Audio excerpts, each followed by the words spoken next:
మన ప్రభువును రక్షకుడైన యేసుక్రీస్తు నామంలో మీ అందరికీ నా హృదయపూర్వకమైన వందనాలు. హల్లెలూయ. దేవునికే మహిమ కలుగునుగాక. హల్లెలూయ.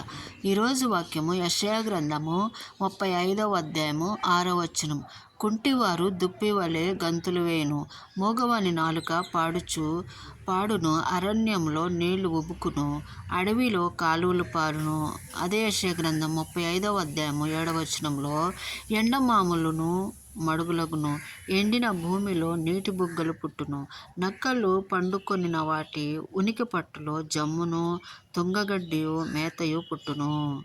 అదే యెషయా గ్రంథం 35వ అధ్యాయం 8వ వచనంలో, అక్కడ దారిగా ఉన్న రాజమార్గము ఏర్పడును, అది పరిశుద్ధ మార్గం అనబడును.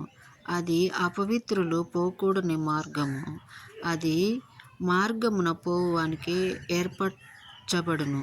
మూఢులైన వానిలో నడుచుచు త్రోవను తప్పక ఉందురు. Praise the lord. దేవుని వాక్యం మీద మనం నిలిచి ఉంటే, ఎంత మూర్ఖులైనప్పటికీ, ఎంత అజ్ఞానులైనప్పటికీ, ఆయన వాక్యం మీద నిలిచి ఉంటే ప్రతి ఒక్కరు దారి తప్పకుండా ప్రతి విషయంలో ఆయన అడుగు జాడల్లో ఆయన చూపిన త్రోవను నడుస్తారు. Praise the Lord. అట్టి కృప దేవుడు మనకు అనుగ్రహించునుగాక. ఆమేన్.